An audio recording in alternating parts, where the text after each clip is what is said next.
Salut à tous et bienvenue dans cette nouvelle vidéo de Johan Dev. Première vidéo tournée dans ce nouvel environnement de travail, nouvel environnement de vie, nouveau départ.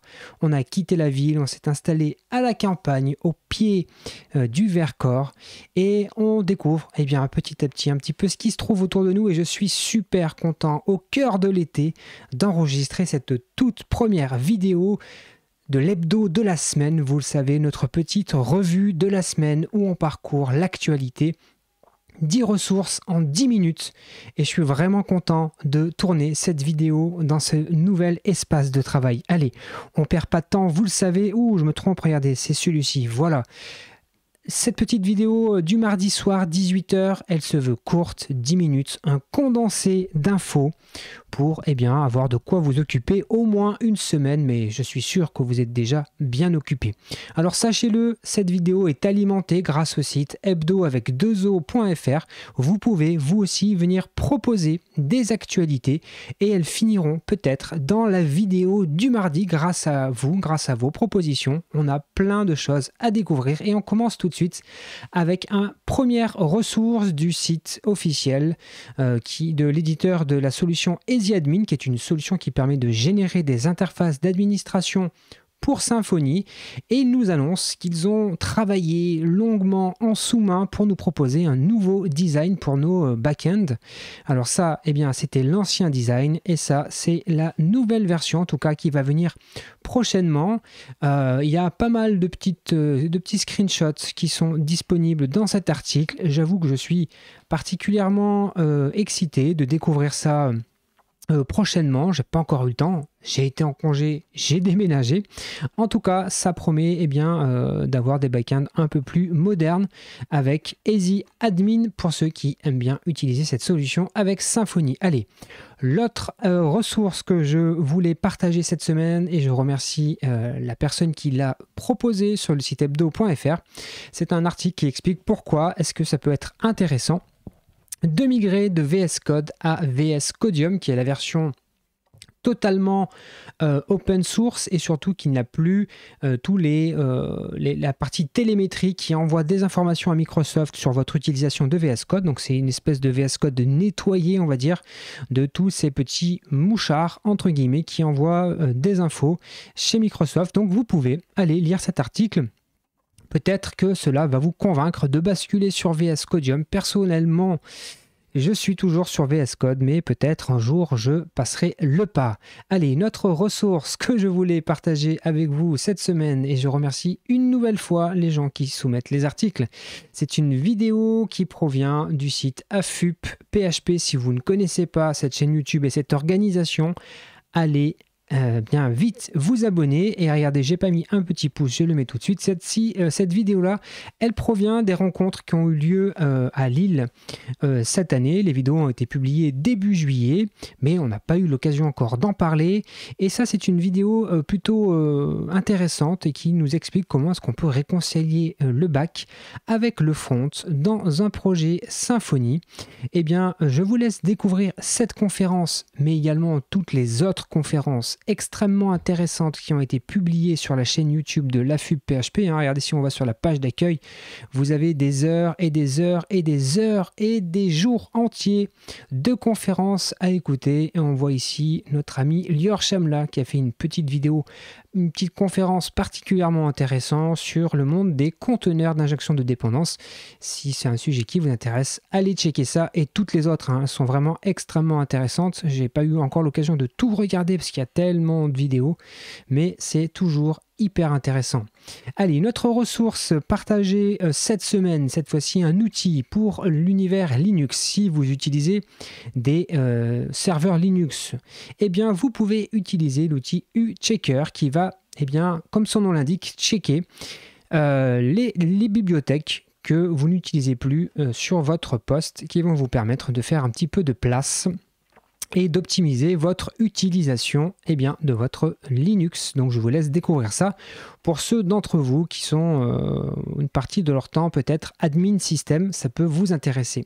Allez, une autre ressource du site elao.com qui nous propose un article extrêmement intéressant sur l'utilisation de PHP 8 avec Symfony et comment on peut utiliser les nouveaux attributs PHP 8 en lieu et place des anciennes annotations qu'on avait l'habitude d'utiliser jusqu'alors dans Symfony. Et donc cet article brosse un petit peu ce qui est possible, ce qui n'est pas encore possible directement dans Symfony. Vous voyez, ça c'est la nouvelle notation qui est inclue avec PHP 8 maintenant. Je crois que ce qui était plus compliqué, c'était pour la partie... Voilà, pour les parties collection, lorsqu'il y a des choses qui devaient s'imbriquer, eh bien, les attributs PHP ne peuvent pas s'imbriquer. Donc là, voilà, il y a des petites astuces, il y a des issues ouverts sur GitHub de Symfony. Donc vous pouvez, si le sujet vous intéresse, vous pouvez aller creuser ce sujet-là. J'avoue que je n'ai pas encore approfondi le sujet, mais vraiment je pense qu'il va falloir que je m'y mette. Par exemple, il y a cette information intéressante, la version 2.9 de Doctrine propose les mappings via les attributs PHP 8. Donc on voit que petit à petit, l'univers PHP commence à intégrer les options offertes par PHP 8 et ça, c'est super cool. Allez, à notre article, cette semaine, on est très centré sur Symfony et sur PHP, mais en même temps, j'en ai pas parlé depuis un mois quasiment sans vidéo sur la chaîne. Merci d'ailleurs au passage pour votre fidélité. Allez, on en profite, c'est le moment. N'oubliez pas, n'hésitez pas à vous abonner. Regardez, c'est juste ici là, quelque part. Vous cliquez s'abonner, vous cliquez sur le pouce et puis écoutez, allez, on continue la vidéo. Donc un petit article qui provient du site blog.linkvalue.fr qui nous fait simplement un partage de retour d'expérience de développeurs PHP et notamment qui utilisent Symfony ou Laravel. Comment est-ce qu'ils ont découvert le PHP, comment est-ce qu'ils ont découvert ces frameworks, comment est-ce qu'ils l'utilisent. Bref, si vous aimez PHP, si vous aimez Symfony ou Laravel, je pense que vous allez bien apprécier ce petit article que vous pouvez lire tranquillement avec un petit café. Ça va super. Allez, cette fois-ci, c'est pas un article, mais c'est une ressource et c'est une information hyper importante, hyper intéressante. Je pense que vous connaissez Lior Shamla. Qui ne le connaît pas, vous savez qu'il a des formations qu'il met en vente, des très bonnes formations. Personnellement, j'en ai déjà acheté au moins une, je pense, et je les conseille très régulièrement parce qu'elles sont d'excellente qualité. Et là, très bonne nouvelle, si vous avez un compte CPF avec de l'argent dessus, vous allez pouvoir utiliser l'argent de votre CPF pour acheter les formations sur le site de Lior Shamla qui est learn.web-develop.me. Donc si vous avez de l'argent sur votre compte CPF, que vous avez envie de vous former à Symfony, n'hésitez plus. C'est ici que vous devez aller. Lior, si tu passes par là, bravo à toi. C'est une super offre que tu proposes là. C'est vraiment génial. Bravo. Ça, franchement, c'est vraiment super cool. Allez, une autre ressource proposée cette semaine, un site qui s'appelle animista.net et qui propose simplement des animations en CSS. Vous voyez, on peut choisir la petite animation. Il y a un certain nombre ici. Et on a accès à un certain nombre de paramètres, voir comment est-ce qu'on veut la paramétrer. Imaginons on veut une animation qui dure 3 secondes. Hop, voilà, on voit l'animation qui est très lente. Et ce qui est cool, c'est que si je clique ici, on a accès à l'ensemble du code qui nous permet de faire ce petit effet. Donc un site sympathique avec plein d'exemples, plein de petites animations. C'est tout bête, c'est tout simple, mais pour les mecs comme moi qui sont pas hyper à l'aise avec le CSS, les animations et le front, ça peut donner des petites astuces sympathiques. Allez, une autre ressource du site zdnet.fr qui revient sur la migration vers MySQL 8.0 de Facebook. Parce que Facebook a migré son SGBD vers la version 8 de MySQL. Et on se doute bien que pour un acteur comme Facebook, c'est pas quelque chose qui se fait en claquant des doigts. Et donc cet article vient nous expliquer pourquoi déjà est-ce qu'ils sont passés sur MySQL 8, notamment... parce qu'il y avait des fonctionnalités intéressantes comme les index invisibles, et puis comment un site aussi important que Facebook peut migrer vers une version supérieure de MySQL, comment est-ce qu'ils sont passés de InnoDB à MyRocks, qui est un moteur de stockage open source que Facebook a développé. Bref, si ça vous intéresse, eh bien vous pouvez aller lire cet article, c'est toujours intéressant. Et puis pour ceux d'entre vous qui ont déjà eu à mener des migrations de bases de données, ils savent à quel point de temps en temps ça peut être un peu touchy et un peu compliqué. Et allez, dernière news, parce que je vois que là le compteur il tourne, la vidéo fait déjà plus de 10 minutes, on a pratiquement rempli le contrat. Eh bien cette dernière actu, c'est, eh bien on en a parlé tout à l'heure, des vidéos de la FUP, mais ça y est, ils viennent d'annoncer eh bien la programmation du forum PHP 2021 qui aura lieu le 21 et le 22 octobre. Le programme est vraiment super intéressant. Je ne sais pas si ça va être en présentiel ou pas, franchement, on ne sait plus aujourd'hui, mais il y a un programme qui fait franchement rêver. Moi, j'avoue que ce qui m'intéresse particulièrement, si jamais je peux y assister d'une façon ou d'une autre, il y a celui-ci sur Symfony 6, bien sûr.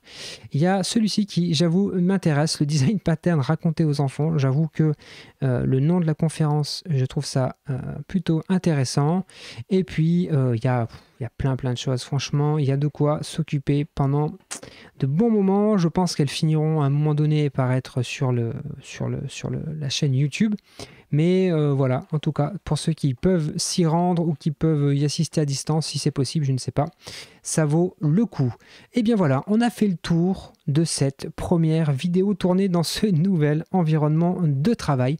J'ai été ravi de vous retrouver aujourd'hui. Vous m'avez manqué, les amis. Vous m'avez manqué, mais j'avais pas le temps de tourner des vidéos. J'ai déballé le matériel il n'y a pas très longtemps. Il fallait aussi que je me repose un peu. Je suis ravi de vous retrouver. Je ne sais pas si je vais avoir le temps de faire une vidéo pour samedi parce que je ne suis pas encore totalement installé. Mais en tout cas, je vous retrouve maintenant, c'est sûr, tous les mardis à 18 h pour notre revue de la semaine. Et très bientôt, très bientôt, il y aura quelque chose sur la chaîne qui, à mon avis, va intéresser un certain nombre d'entre vous. Restez connectés, j'ai des surprises pour vous et j'ai des nouveautés qui arrivent pour la rentrée. Allez, je vous souhaite à tous une bonne journée, une bonne fin de nuit, bon courage aux insomniaques, bonne semaine à tous et à très bientôt. Salut!